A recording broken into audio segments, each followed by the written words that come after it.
Today's research looks at the following questions. First, who makes charitable estate plans? Second, when do they make them? And finally, when do they sometimes drop them? Well, to answer this question, we took a look at data from the Health and Retirement Study. That's a study that tracks adults over the age of 50. The Health and Retirement Study tracks about 20,000 people over the age of 50, and we're looking at data that goes from 1995 to 2006. These same individuals are surveyed every 2 years, and they're asked many of the same questions every time. This is important because it allows us to see how things change over time. The question that we're most interested in from this survey is one where the respondents who had estate documents were asked, have you made any provisions for any charities in your will or trust? This question was asked in the context of a very large half-day survey on health and financial issues. And for most respondents, the question was asked by an in-person interview.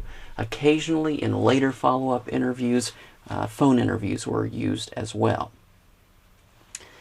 The significant thing about this Health and Retirement Study survey is that it's not just a study of these 20,000 people. It is, in fact, statistically weighted to project to the national population of the United States for all individuals over the age of 50. In other words, it's weighted to be representative of that entire U.S. population. So that means we can ask questions about the entire U.S. population and get pretty good answers from this survey. So the first and simplest question is, what percentage of people over the age of 50 in the United States indicate that they have a charitable estate plan? And the answer is that 5.7% of people over the age of 50 in the U.S. would indicate that they have a charitable estate plan. Now, one of the reasons this number is so low is, of course, not everybody even has a will or a trust. And this results from this study indicate that only about 56% of those over age 50 have a will or trust. If we then ask another question that might be more relevant to you in your fundraising work, which is this: what percentage of charitable donors that is, charitable donors giving more than $500 a year to charity, what percentage of them over age 50 indicated that they had a charitable estate plan? And here, the results say that 9.4% of charitable donors over the age of 50 who give over $500 a year indicate that they have a charitable estate plan. Now think about that for a minute. That means that over 90% of your donors have no charitable plan, if your donors are normal, are average. As we look at this rather surprising statistic that more than 90% of your donors are not going to have a charitable estate plan, there's a couple of other ways we can estimate it. Some might suggest that, well, perhaps if you interviewed them right now, 90% of donors over age 50 don't have a charitable estate plan, but maybe by the time they die, a larger percentage will have those plans. So in order to estimate that, we used a couple of different statistical models. First, we did a projection based upon the increased likelihood of making a charitable estate gift with increased age, and combined that with a mortality projection that was based upon gender. And then the second thing we did to project what this percentage would be at death was to actually look at individuals who died during the course of the study, that is between 1995 and 2006, and to see where their post-death distributions actually went. And using both methodologies, these two models found that between 88 to 90% of all donors over the age of 50 giving more than $500 a year will die with no charitable estate plan. Now we can look at that as bad news that says, look, for all of these donors, when the graying of America happens and when these donors pass away, it's going to be nothing but pure revenue loss to these nonprofit organizations that they fund. But on the other hand, it also points out the tremendous untapped opportunities in encouraging donors to consider making estate gifts as well. So, next question, who has charitable estate plans?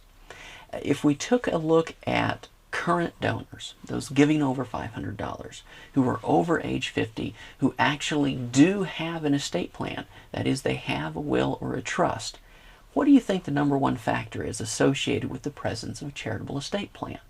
You might think obvious things like age or education, wealth, income, and while all of those are factors of great interest, they were nothing compared to the dominant factor that predicts the presence of a charitable estate plan. Take a look at these statistics. For those who are currently donors and who have a charitable estate plan, those individuals with grandchildren, 9.8% of them indicated that they had a charitable estate plan.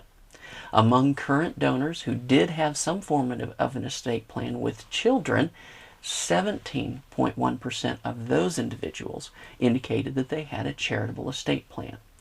But now listen to this.